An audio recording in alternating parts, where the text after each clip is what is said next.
Hello friends, welcome to GS zone. GS zone में आप सभी का स्वागत है।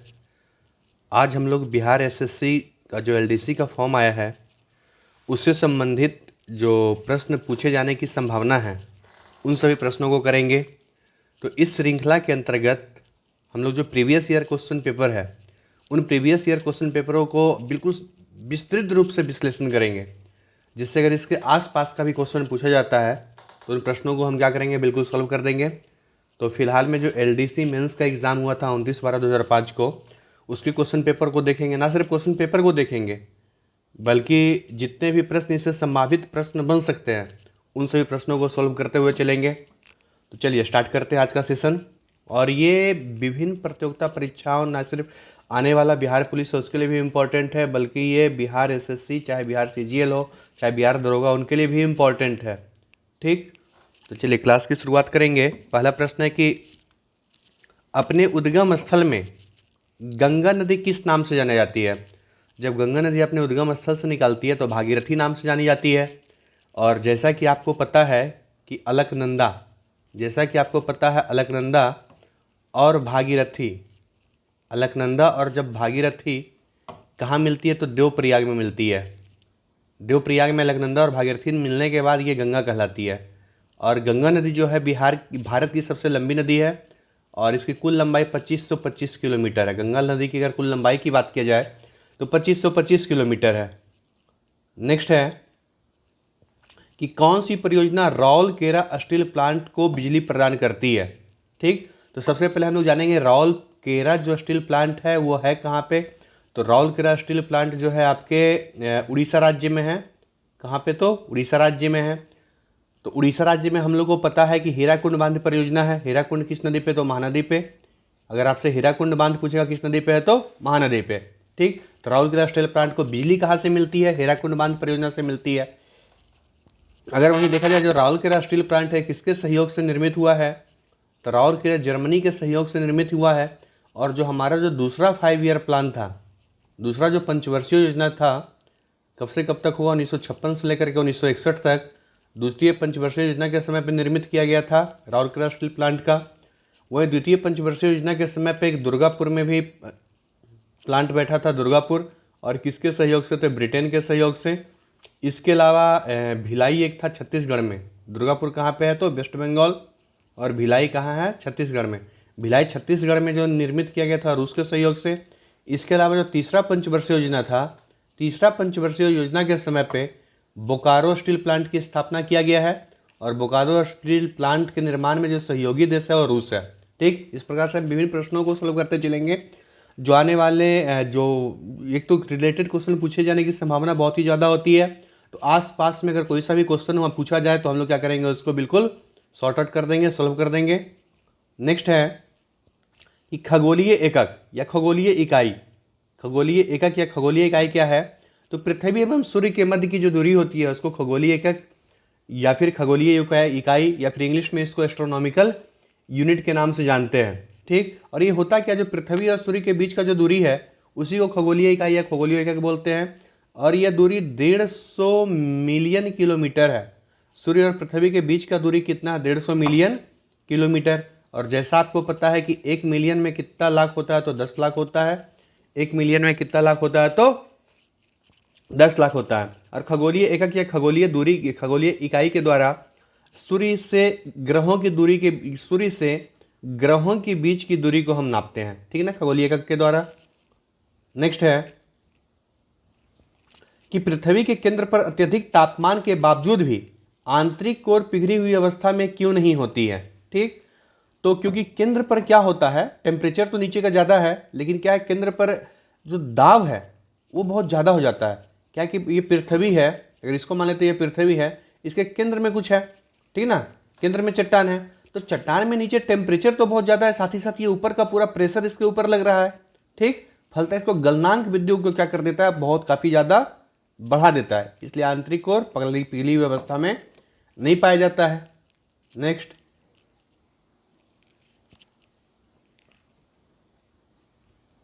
नेक्स्ट है कि कानपुर में 1857 की क्रांति का नेतृत्व किसने प्रदान किया था? तो कानपुर में 1857 की क्रांति का नेतृत्व नाना साहब के द्वारा प्रदान किया गया है। वहीं अगर लखनऊ पूछ लिया जाए तो लखनऊ से बेगम हजरत महल थी जो नेतृत्व प्रदान किए थे लखनऊ से। इसके अलावा जगदीशपुर की बात किया जाए तो जगदीशपुर से जो नेतृत्व प्रदान किए थे वो वीर कुंवर सिंह थे। पटना से पुस्तक विक्रेता पीर अली थे। पटना से पुस्तक विक्रेता कौन थे? तो पीर अली। वहीं दिल्ली से बहादुर शाह जफर थे। दिल्ली से कौन थे? तो बहादुर शाह जफर थे। नेक्स्ट प्रश्न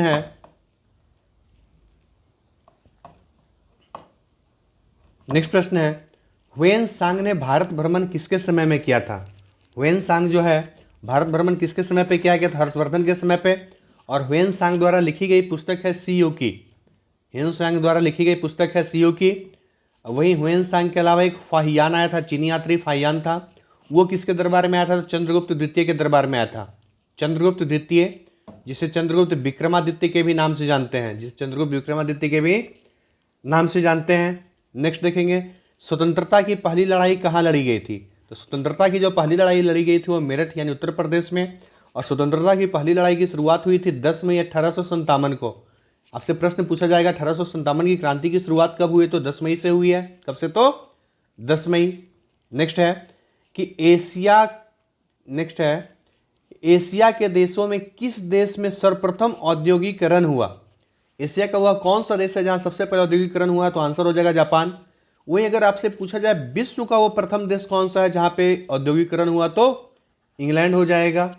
ठीक, तो औद्योगिकरण का मतलब क्या है? औद्योगिकरण का सीधा सा मतलब है कि कुछ पश्चिमी देश में क्या होता है कि तकनीकी, ठीक, इसके अलावा सामाजिक आर्थिक एवं सांस्कृतिक स्थिति में काफ़ी ज़्यादा बदलाव आता है, काफ़ी चेंजिंग आता है, और इसे ही हम लोग औद्योगिक क्रांति बोलते हैं। ठीक, अगर भारत में पूछा जाए कि भारत में औद्योगिक क्रांति कब आई, तो भारत में औद्योगिक क्रांति बताएंगे 1854 में आई, जब मुंबई में पहली बार सूती मिल का स्थापना किया गया। ठीक, इसके अलावा 1854 में ही क्या होता है कि भारत में रेलवे की शुरुआत होता है। वही 1907 ईस्वी में टिस्को की स्थापना होती है। टाटा आयरन एवं स्टील प्लांट की स्थापना होती है। ठीक है, नेक्स्ट देखेंगे, अगला है गरीबी हटाओ का नारा किस भूतपूर्व प्रधानमंत्री ने दिया था? गरीबी हटाओ नारा किनका था? तो इंदिरा गांधी का था। गरीबी हटाओ का नारा किसके द्वारा दिया गया? इंदिरा गांधी के। इंदिरा गांधी ने 1971 का जो इलेक्शन होना था, 1971 के इलेक्शन में इन्होंने गरीबी हटाओ का नारा दिया था। ठीक, वहीं पे जो 5 ईयर प्लान है, 5वां पंचवर्षीय योजना है, वहाँ पे गरीबी हटाओ एवं देश बचाओ का नारा दिया जाता है। गरीबी हटाओ एवं देश बचाओ का नारा दिया जाता है। वही 5वां 5 ईयर का प्लान का उद्देश्य भी क्या होता है कि गरीबी हटाना है और आत्मनिर्भरता की प्राप्ति करना है। अगर 5वां पंचवर्षीय योजना के बारे में देखा जाए कि इसकी शुरुआत 1974 में हुआ था, 1974 में हुआ था, 1979 तक चलना था, लेकिन 1978 में समाप्त हो जाती है। चूंकि 1978 में क्या होता है कि जनता दल का सरकार आता है, मोरारजी देसाई प्रधानमंत्री बनते हैं, पहले गैर कांग्रेसी मोरारजी देसाई पहले गैर कांग्रेसी प्रधानमंत्री बनेंगे। ठीक, और सबसे ज़्यादा उम्र में बनने वाले ये प्रधानमंत्री भी हैं। तो ये क्या करेंगे, 1979 को नहीं हटा करके एक साल पहले इसको 5वीं पंचवर्षीय योजना की समाप्ति की घोषणा कर देंगे। इसकी समाप्ति कब होगी? तो 1978 में। ठीक है, चलिए नेक्स्ट, अगला प्रश्न है कि एक दूसरे के सापेक्ष महाद्वीपों के संचलन के तथ्य को प्रतिपादित करने वाला सबसे बड़ा सिद्धांत कौन सा है?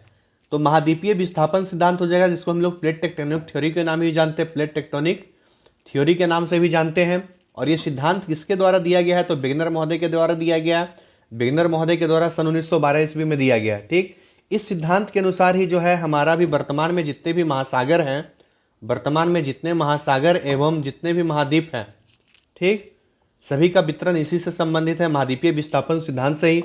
आपको जैसा कि पता होगा कि स्टार्टिंग में क्या होता है कि एक स्थलखंड होता है जिसको हम पैंजिया के नाम से जानते हैं।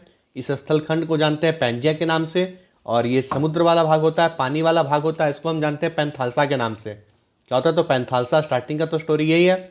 बाद में धीरे धीरे क्या होता है, तनाव के कारण ये डिवाइड हो जाएगा और ऊपर का भाग जो निर्माण होगा वो अंगारा लैंड होगा, और नीचे वाला जो भाग होता है वो लॉरेशिया होता है, जिसे बाद में फिर हम लोग गोंडवाना लैंड के नाम से जानते हैं, जिसका कि भारत का जो दक्षिणी भाग है, प्रायद्वीपीय भाग है, गोंडवाना लैंड का हिस्सा है, जबकि उत्तरी भाग क्या है, अंगारा लैंड का हिस्सा, और बीच में एक सागर का निर्माण होता है, उस सागर को हम लोग बोलते हैं टेथिस सागर। ठीक, यही सिद्धांत तो दिया गया है किसके द्वारा, वेगनर के द्वारा, जिसको कि हम लोग महाद्वीपीय विस्थापन सिद्धांत या फिर प्लेट टेक्टोनिक थ्योरी के नाम से जानते हैं। चलिए नेक्स्ट देखेंगे। नेक्स्ट है, कौन सा देश सफेद हाथियों की भूमि के नाम से जाना जाता है? क्योंकि थाईलैंड में क्या है, सफेद हाथी की संख्या बहुत ज्यादा है, इसलिए इसको सफेद हाथियों के देश के नाम से भी जानते हैं, सफेद हाथियों के नाम से जानते हैं। और जो सफेद हाथी होता है वो शाही शक्ति का प्रतीक होता है। सफेद हाथी किसका प्रतीक है? तो शाही शक्ति का प्रतीक है। ठीक, और जो आपको थाईलैंड के बारे में आपको बताते चले कि पहले थाईलैंड को श्याम देश के नाम से भी जानते थे। थाईलैंड पहले किस नाम से जाना जाता था? तो श्याम देश के नाम से जाना जाता था। और वर्तमान में थाईलैंड आसियान का भी मेंबर है। आसियान में जो 11 देश, अब तो तिमोर स्ते भी शामिल हो गया, पहले 10 देश शामिल था आसियान में, अब टोटल कितने देश हो गया? तो अब 11 देश हो गया है। तिमोर स्ते भी इसमें शामिल हो गया है। थाईलैंड की अगर राजधानी की बात किया जाए, थाईलैंड की राजधानी बैंकॉक है। थाईलैंड की राजधानी कहाँ है? तो बैंकॉक। चलिए, इस प्रकार से हम बहुत सारे प्रश्नों को देख चुके हैं, और भी प्रश्न अभी बाकी है। पूरा जो सेट में पूछा गया था, एलडीसी वाले मेंस में पूछा गया था, उन सभी प्रश्नों को सोल्व करेंगे। ठीक है ना? तो आपको अगर वीडियो पसंद आ रहा है तो वीडियो को एक बार लाइक कर दीजिएगा सभी लोग, और जिन्होंने चैनल को सब्सक्राइब नहीं किया होगा वो चैनल को सब्सक्राइब करते हुए चलेंगे, जिससे समय समय पर उनके पास नोटिफिकेशन पहुंचते रहे। नेक्स्ट देखेंगे अगला प्रश्न हमारा कि भारत एवं अफगानिस्तान के मध्य सीमा रेखा कौन सा है? तो उस समय के हिसाब से डुरंड रेखा ऑप्शन में दिया तो डुरंड रेखा हो जाएगा। वैसे डुरंड रेखा पाकिस्तान के डिवाइड होने के बाद डुरंड रेखा जो अब हो जाता है वो पाकिस्तान एवं अफगानिस्तान के मध्य है। पाकिस्तान एवं अफगानिस्तान के मध्य है। वहीं अगर मैकमोहन रेखा की बात किया जाए तो मैकमोहन इंडिया और चाइना के बीच में है। रेड क्लिफ रेखा की बात किया जाए तो रेड क्लिफ भारत एवं पाकिस्तान के बीच में है। ठीक है ना? अगर 49 डिग्री समानांतर रेखा की बात किया जाए तो ये कनाडा एवं अमेरिका के मध्य है। ठीक, चलिए नेक्स्ट देखेंगे। और भारत के बीच में रेड क्लिफ तो है, इसके अलावा 24 डिग्री समानांतर रेखा भी है। चलिए अगला देखेंगे कि राजस्थान में स्थित पर्वतीय स्थल माउंट आबू किसके लिए प्रसिद्ध है? जो माउंट आबू है वो किसके लिए प्रसिद्ध है? तो माउंट आबू में आपको पता होगा दिलवाड़ा का जैन मंदिर है। ना सिर्फ जैन मंदिर बल्कि किसका जैन मंदिर? तो दिलवाड़ा का जैन मंदिर। ये जो माउंट आबू है ये अरावली पर्वत का हिस्सा है। अरावली पर्वत का हिस्सा है। अरावली पर्वत का अगर सर्वोच्च चोटी पूछा जाए तो अरावली पर्वत का जो सर्वोच्च चोटी है वो गुरु शिखर है। ये माउंट आबू पर्वत जो है आपका, माउंट आबू पर्वत से मात्र 16 किलोमीटर की दूरी पे गुरु शिखर है। नेक्स्ट देखेंगे रेलवे यात्री के डिब्बे। अगला हमारा है रेलवे यात्री का डिब्बा कहाँ निर्मित होता है? पेरम्बूर में होता है। रेलवे यात्री डिब्बा कहाँ निर्मित होता है? पेरम्बूर। और पेरम्बूर कहाँ पड़ता है? तो ये आपका पड़ता है तमिलनाडु में। पेरम्बूर कहाँ है? तो तमिलनाडु में। रेलवे डिब्बा दो प्रकार का देखिए होता है मेन रूप से। एक तो आईसीएफ कोच होता है, एक एलएचबी होता है। जो भी वर्तमान में आप देख रहे होंगे रेड रेड कलर का बिल्कुल जो अपना कोच चल रहा है जिसमें सवारी यात्री ट्रेवल करते हैं, वो रेड रेड कलर का, और उसका शीशा स्लाइड करने वाला है ना? शीशा बिल्कुल लगा हुआ है, थोड़ा सुंदर भी देखने में लगता है। वो एलएचबी कोच है। ये किस प्रकार का कोच है? तो एलएचबी कोच है, जिसको कि हम लोग बोलते हैं लिंक हॉफमैन बुस्ट बोलते हैं। इसका फुल फॉर्म होता है लिंक हॉफमैन बुश होता है, जिसको एलएचबी के नाम से जानते हैं। ठीक, और आईसीएफ हो गया, इंटीग्रेटेड कोच फैक्ट्री हो गया। आपको एलएचबी जो होता है ये जर्मन बेस्ड टेक्निक है। जर्मन से ये जो आपका जो मॉडल है एलएचबी कोच वाला, जो नया वाला जो डब्बा सवारी डब्बा बना है, ये जर्मन मॉडल पे बना हुआ है। ठीक, तो ये जो पेरम्बूर में बनता है ये आईसीएफ बनता है। तो इसका निर्माण होता है तो आईसीएफ बोगी का निर्माण होता है। वही एलएचबी का निर्माण होता है कपूरथला यानी पंजाब में। कपूरथला कहाँ पे है? तो पंजाब में इसका निर्माण होता है। दोनों में अंतर है, ये थोड़ा सा ध्यान दीजिएगा। क्वेश्चन ये भी पूछने की संभावना है कि जो एलएचबी होता है लिंक हॉफमैन बुश होता है वो किस देश की टेक्नोलॉजी है? तो जर्मनी की टेक्नोलॉजी है। चलिए आगे देखेंगे। नेक्स्ट है औद्योगिक नीति प्रस्ताव 1956 में किस क्षेत्र में जोर दिया गया था? जो 1956 का औद्योगिक नीति प्रस्ताव है उस पर किस पे जोर दिया गया था? तो सार्वजनिक क्षेत्र के हक में तो आपका जोर दिया ही गया था। ठीक, वहीं क्षेत्रीय समानता की बात की गई थी। वहीं किसकी बात की गई थी? क्षेत्रीय समानता की बात की गई थी। और क्षेत्रीय समानता में भी क्या था कि जितने भी पिछड़े वर्ग हैं और जितने भी पिछड़े क्षेत्र हैं वहां उद्योग की स्थापना किया जाए। जहां जितने भी पिछड़े क्षेत्र हैं वहां क्या किया जाए? उद्योग की स्थापना किया जाए। और सार्वजनिक क्षेत्र के अंतर्गत जैसे हथियार हो गया, गोला बारूद हो गया, परमाणु ऊर्जा उत्पादन हो गया, रेलवे परिवहन का प्रबंधन हो गया, इन सभी क्षेत्रों में काम करने की बात की गई थी। ठीक है, नेक्स्ट है कि मुद्रा और वित्त पर रिपोर्ट कब प्रकाशित होता है? तो मुद्रा और वित्त पे सबसे पहले जो रिपोर्ट प्रकाशित करता है वो आरबीआई द्वारा प्रकाशित किया जाता है और ये वर्ष भर प्रकाशित होते रहता है। त्रैमासिक, छमासिक सब क्या होता है, वार्षिक सब प्रकाशित होते रहता है। नेक्स्ट है कि भारत में आर्थिक विकास किस रूप में बाधित रहा? ठीक, खराब अवस्थापना सुविधा के कारण जो हमारा इंफ्रास्ट्रक्चर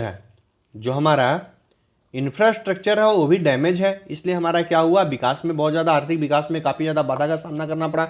इंफ्रास्ट्रक्चर का मतलब क्या हो गया, हमारे यहाँ रोड का ढंग से व्यवस्था नहीं था, हमारे यहाँ पुल का व्यवस्था नहीं है ना, इन सब चीज़ों का क्या है, काफ़ी ज़्यादा अभाव है। इस कारण से हमारा आर्थिक विकास ढंग से नहीं हो पाया गया है। फिर भी बहुत कोशिश कर करके हम लोग चलो कोशिश तो कर रहे हैं, काफ़ी आगे निकले भी हैं। नेक्स्ट देखेंगे, अगला प्रश्न है कि केंद्रीय सरकार को अधिकतम राजस्व की प्राप्ति कहां से होती है?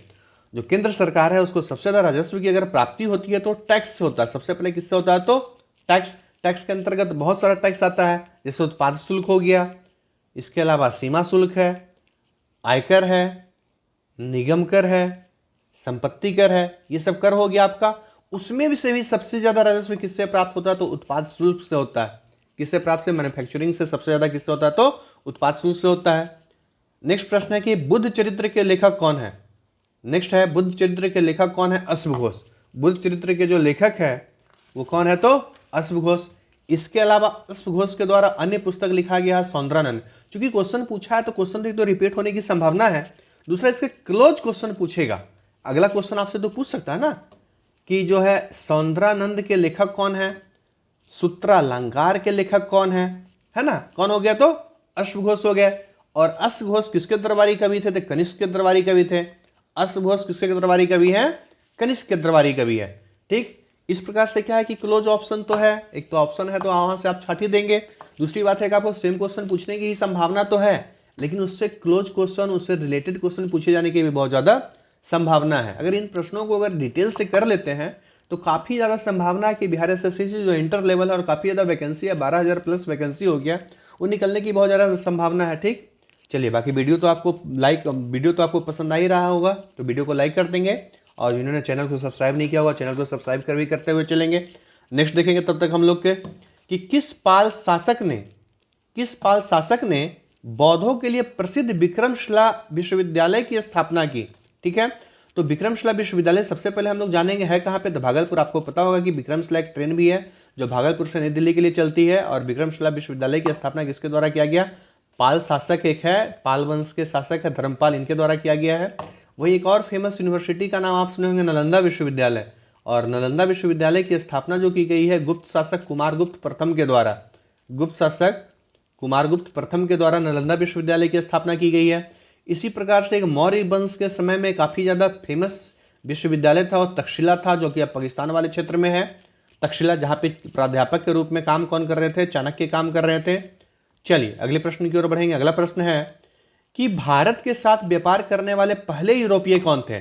तो भारत के साथ जो व्यापार करने के लिए सबसे पहले यूरोपीय आए थे वो पुर्तगाली आए थे 1498 ईस्वी में। सबसे पहले पुर्तगाली आ गए, उसके बाद हॉलैंड वाले आए थे। ठीक, उसके बाद अंग्रेज आए थे, उसके बाद डैनिश, और सबसे लास्ट में आए थे फ्रेंच आए थे, फ्रांसीसी आए थे।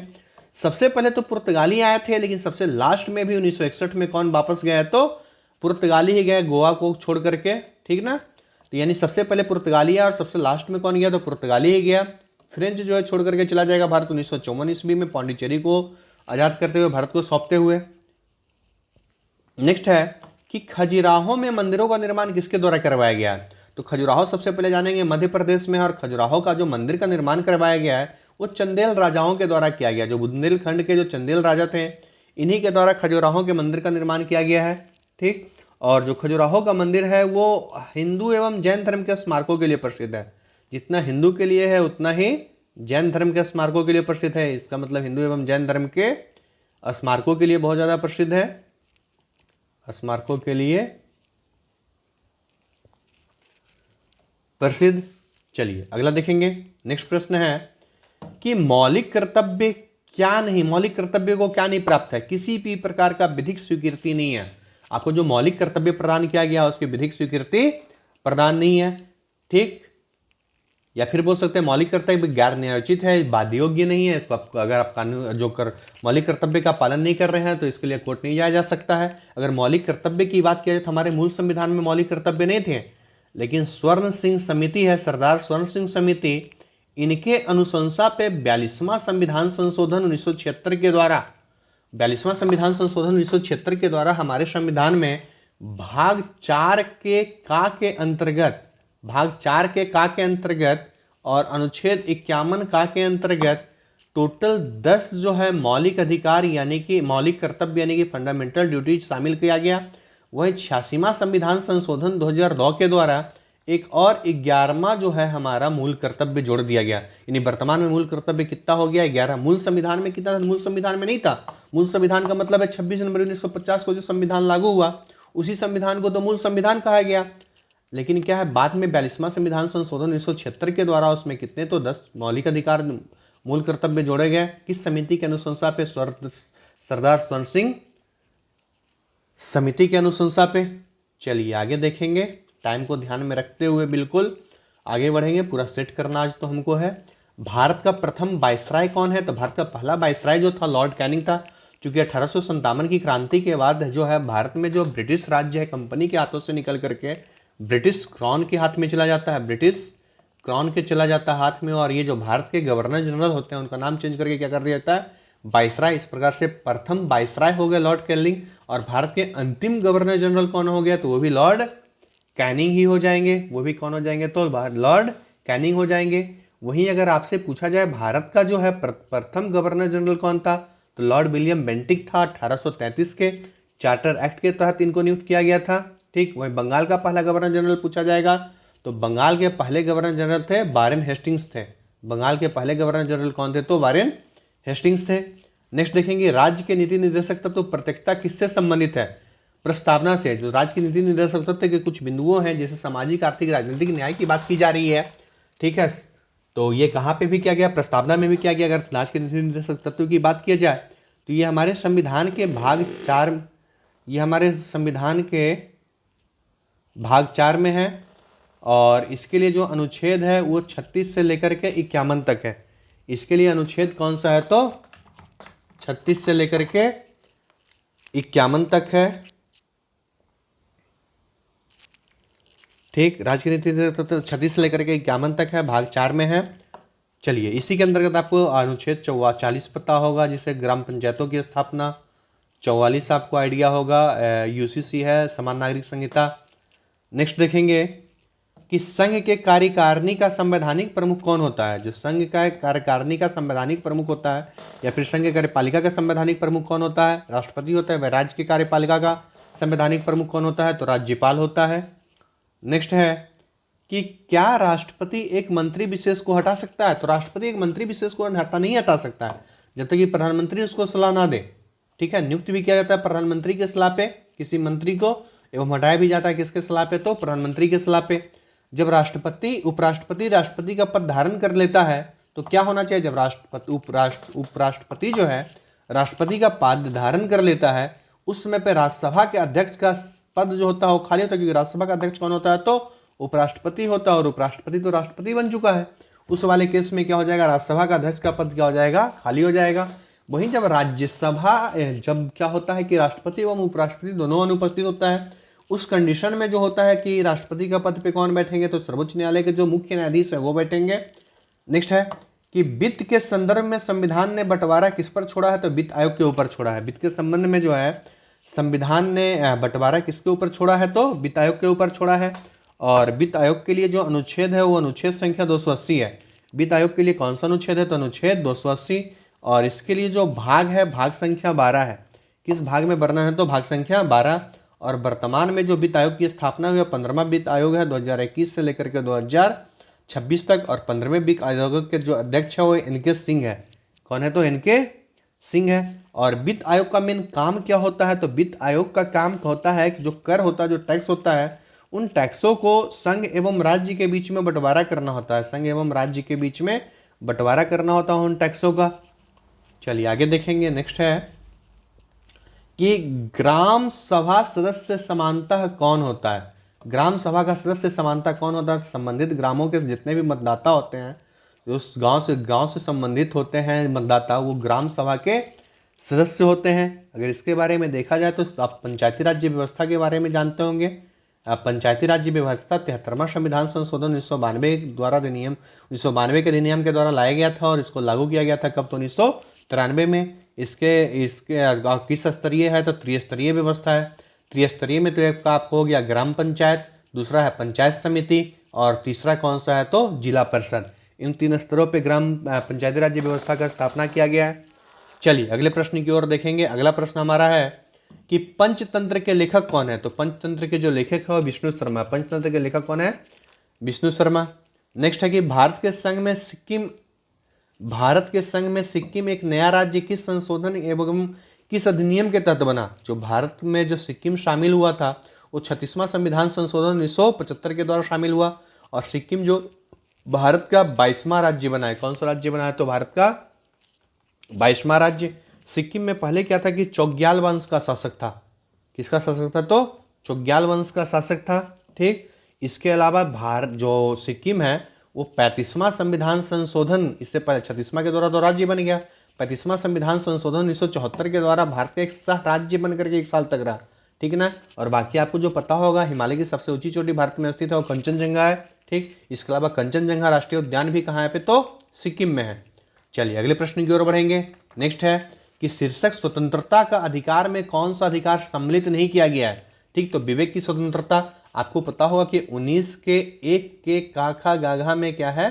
स्वतंत्रता का अधिकार मिला हुआ है ना। स्वतंत्रता का अधिकार आप लोग पढ़ते होंगे 19 से लेकर के किस अनुच्छेद तक? तो 22 अनुच्छेद तक पढ़ेंगे। स्वतंत्रता का अधिकार 19 के अंतर्गत ही है बाक एवं अभिव्यक्ति का अधिकार। 19 के काम में है बोलने का अधिकार। ठीक। 19 के 1 में बोलने की अधिकार है। 19 के 2 में क्या है? तो 19 के 2 में है क्या कि सम्मेलन करने का अधिकार है। 19 के 3 में है संघ बनाने का अधिकार। 19 के 4 में है घूमने का अधिकार। 19 के 5 में व्यापार करने का अधिकार। 6 में क्या था? संपत्ति अर्जन का अधिकार, लेकिन इसको 44वां संविधान संशोधन 1978 के द्वारा समाप्त कर दिया गया। और 19 के 1 के मतलब कि 7 में हो जाएगा आपका क्या हो जाएगा? तो ये हो जाएगा आपका घूमने का अधिकार, बसने का अधिकार। तो ये हो जाएगा आपका व्यापार करने का अधिकार। ठीक है ना। चलिए अगले देखेंगे। नेक्स्ट है हमारा है कि विश्व खाद्य कार्यक्रम, विश्व यानी वर्ल्ड जो हो गया, वर्ल्ड क्या हो जाएगा? खाद्य को बोल देंगे हम लोग। खाद्य के लिए कौन सा शब्द हम लोग यूज कर लेंगे? खाद्य के लिए फूड। अच्छा हाँ, वर्ल्ड फूड प्रोग्राम। विश्व खाद्य कार्यक्रम का मुख्यालय कहाँ? इटली, रोम। इटली के रोम में है। और बाकी आपको ये भी पता होगा जो FAO है, फूड एंड एग्रीकल्चर ऑर्गेनाइजेशन, इसका भी हेडक्वार्टर कहाँ पे है? तो इटली के रोम में है। जितने भी खाद्य से संबंधित हेडक्वार्टर की बात की जाए तो कहाँ पे है? रोम में है, इटली में है। नेक्स्ट है कि यदि महालेखा परीक्षक त्यागपत्र देना चाहता है तो त्यागपत्र किसको संबोधित करेगा?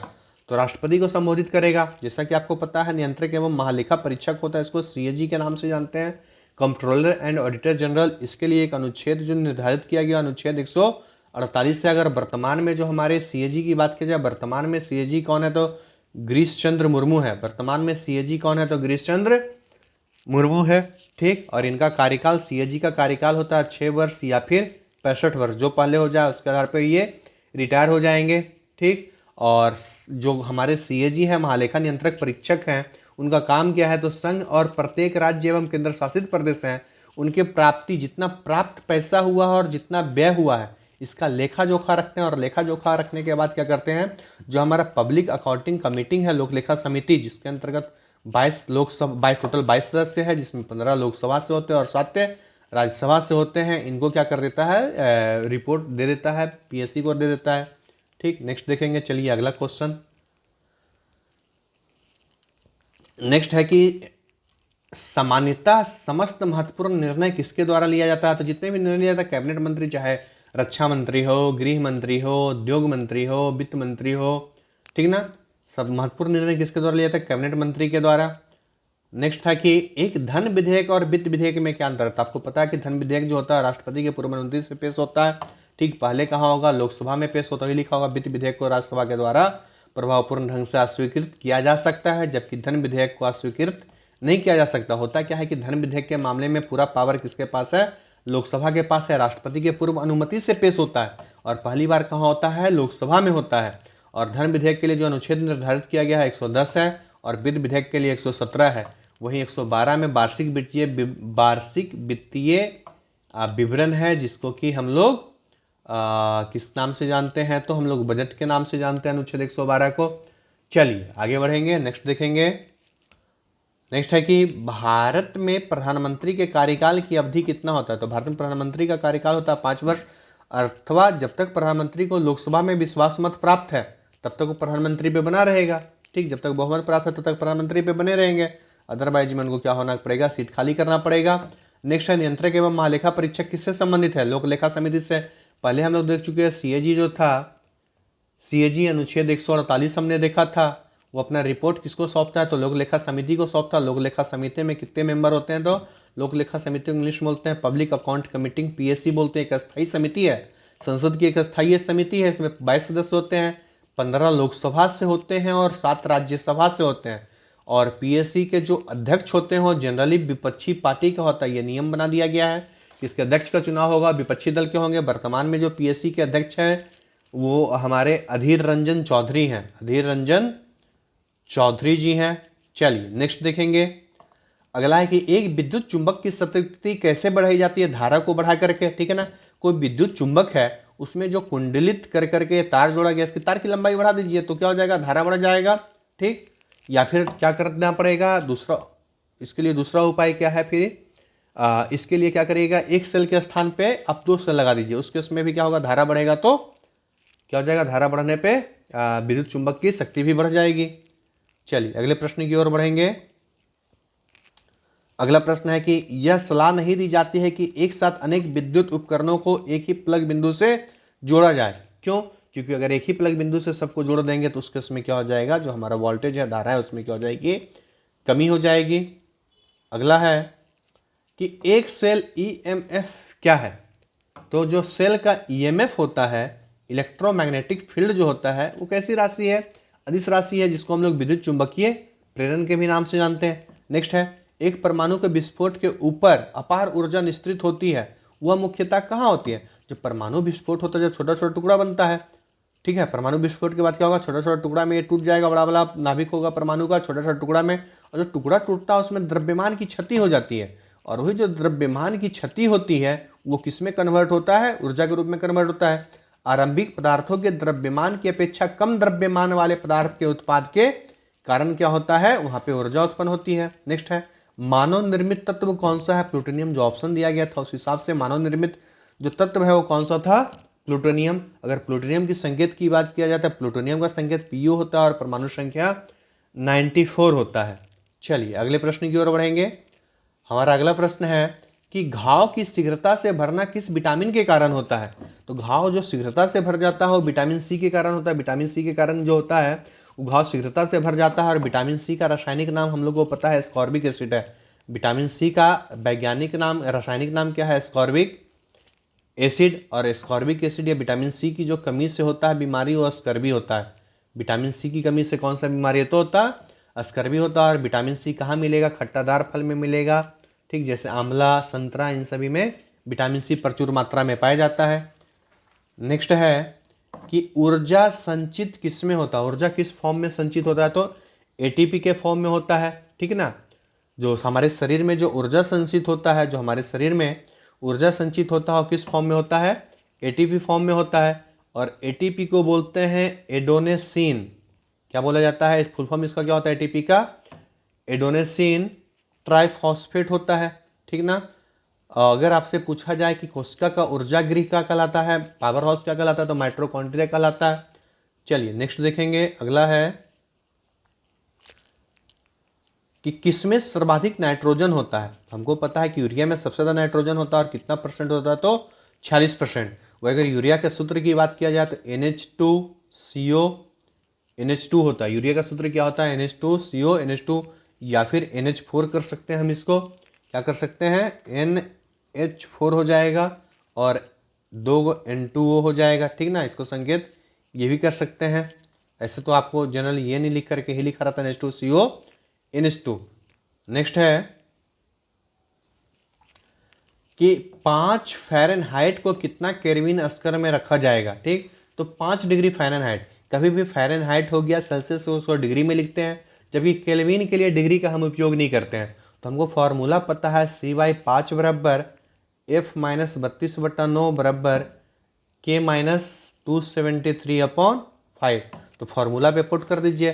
5 डिग्री फ़ारेनहाइट दिया हुआ है तो आपको ये फॉर्मूला लगेगा। फ़ारेनहाइट की जगह पे 5 डिग्री लिखिए, -32/9 इक्वल टू हमको के केल्विन पता करना है 273/5। तो ये तो घट करके हो जाएगा आपको, ये घटने के बाद 27 होगा, -27 और नोतिया 27 होते हैं ना, -3 हो जाएगा। ठीक, -3 यहाँ कोना कोनी हो जाएगा तो -15 बराबर K-273। के बराबर हो जाएगा, ठीक है, के बराबर हो जाएगा, के अगर हम क्या करते हैं यहीं पे रखते हैं और ये इधर आ जाएगा, माइनस वाला प्लस में हो जाएगा, -15 + 273, यानी केल्विन बराबर हो जाएगा के इक्वल टू हो जाएगा 258 के हो जाएगा। हमारा आंसर क्या हो गया, केल्विन बराबर 258 के। आप पे फॉर्मूला लगा सकते थे। नेक्स्ट है कि जिप्सम का प्रयोग किस प्रकार के मृदा में होता है। तो जिप्सम का प्रयोग क्षारीय मृदा में होता है और क्षारीय मृदा ही क्या कहलाती है, काली मिट्टी कहलाती है, जिसका निर्माण बेसाल्ट चट्टान से हुआ क्षारीय मृदा। ठीक है, जिप्सम का प्रयोग किस में करेंगे, क्षारीय मृदा या फिर जिसको हम काली मिट्टी के नाम से जानेंगे। नेक्स्ट है कि त्वचा में अतिरिक्त रंजनक का उत्पादन उत्प्रेरित किसके कारण होता है, विटामिन के कारण। हम तो आज तक पढ़े थे मेलानिन के कारण होता है, ठीक ना, मेलानिन जितना ज़्यादा होगा उतना डार्क कलर होगा, या विटामिन के कारण। चलिए कोई बात नहीं। नेक्स्ट है कि टाइफाइड के संक्रमण का बचाव का सर्वाधिक सुगम उपाय क्या है। टीकाकृत होना, अगर टीका दिलवा दिया जाए तो सर्वाधिक बढ़िया, सबसे बढ़िया बात है। अगर टाइफाइड की बात की जाए, टाइफाइड होता किसके द्वारा, तो साल्मोनेला टाइफी के द्वारा एक बैक्टीरिया है साल्मोनेला टाइफी, और इस साल्मोनेला टाइफी बैक्टीरिया के द्वारा क्या होता है, तो टाइफाइड बीमारी होता है। जनरली साल्मोनेला टाइफी जो बैक्टीरिया है वो हमारे खाने एवं पीने के पानी के माध्यम से जाता है और ये प्रभावित इस अंग को करता है, तो आंत को करता है, जिसको हम इंटेस्टाइन भी कहते हैं। तो टाइफाइड किसको प्रभावित करता है, आंत को, इंटेस्टाइन को। किसके कारण होता है, साल्मोनेला टाइफी नामक बैक्टीरिया के कारण होता है। 5 वर्ष की आयु में किसी बच्चे में समानता कितनी दांत होता है। 5 वर्ष की आयु में जो बच्चा का दांत होता है वो 20 होता है। उसमें होता क्या कि प्री मोलर नहीं पाया जाता है, प्री मोलर दांत का अभाव पाया जाता है ना, प्री मोलर का अभाव पाया जाता है, और इसलिए टोटल दांतों की संख्या कितना ज़्यादा, 5 वर्ष तक के बच्चों का 20 दांत होता है। चलिए, बाकी आपको वीडियो, मुझे पूरा पता है कि आपको वीडियो बिल्कुल ही पसंद आ रहा होगा, बिल्कुल डिटेल में करवाया जा रहा है, आसपास का क्वेश्चन छूटना नहीं चाहिए। बिल्कुल ध्यानपूर्वक एग्जाम में बैठेंगे, अभी तो समय है लेकिन जल्दी ही ले लिया जाएगा। फोटोग्राफ के प्लेटों को काले कागज में क्यों चढ़ते हैं। तो प्लेट पर फैला जो होता है सिल्वर ब्रोमाइड होता है, वो प्रकाश के प्रति अत्यंत संवेदनशील होता है, इसलिए काला कागज प्रकाश से क्या करता है, इसके संपर्क को रोक देता है। काला प्रकाश क्या करेगा, इसको संपर्क को रोक देता है। नेक्स्ट है, आवर्त सारणी में वर्ग 1 का तत्व क्या कहलाता है, क्षारीय धातु कहलाता है। वर्ग 1 का तत्व क्या कहलाता है, जिसके अंतर्गत वर्ग 1 में आपको पता है हाइड्रोजन है, लिथियम है, सोडियम, पोटेशियम, रुबिडियम, सीजियम और फ्रांसियम है। वह वर्ग 2 का जो तत्व है वो क्षारीय मृदा धातु कहलाता है। वो क्या कहलाता है, क्षारीय मृदा धातु। वह वर्ग जो 17 है उसको बोलते हैं हैलोजन समूह बोलते हैं, फ्लोरीन, क्लोरीन, ब्रोमीन, आयोडीन, एस्टेटिन। वही वर्ग 18 को बोलते हैं अक्रिय गैस, नोबेल गैस, ठीक ना, जो भी बोल लीजिए, 18 तो चलेगा, शून्य वर्ग भी बोला जाता है।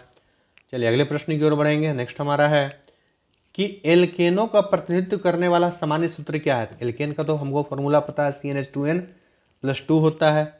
वहीं अगर एल्कीन की बात किया जाए तो एल्कीन का फार्मूला है CnH2n, और जो एल्काइन का फार्मूला होता है एल्काइन का है CnH2n-2। एल्केन तो आपको हो गया CnH2n+2, alkene CnH2n, alkyne CnH2n-2। Next देखेंगे आज का हमारा जो आखिरी प्रश्न है वो है कि प्राकृतिक क्लोरीन, नेक्स्ट आखिरी प्रश्न आज का है कि प्राकृतिक क्लोरीन में क्लोरीन के 2 समस्थानिक है, क्लोरीन 75.5% एवं क्लोरीन 24.5% प्राप्त होता है। प्राकृतिक क्लोरीन के औसत परमाणु भार का गणना कीजिए। इसका औसत परमाणु भार कितना हो जाएगा, 35.49। इस प्रकार से जो हमने क्या देखा कि LDC जो था, जो बिहार SSC का फॉर्म भराया था, उसका जो मेंस का प्रश्न था, हमने मेंस के प्रश्न को भी देख लिया कि किस टाइप से प्रश्न पूछा जाता है, किस टाइप से प्रश्न पूछे जाने की संभावना है, ठीक ना। चलिए आगे आप डेली के हिसाब से हम लोग जो प्रीवियस ईयर क्वेश्चन पेपर है, सबसे पहले प्रीवियस ईयर क्वेश्चन पेपर को बिल्कुल शुरू से लेकर के अंत तक खत्म करेंगे, है ना।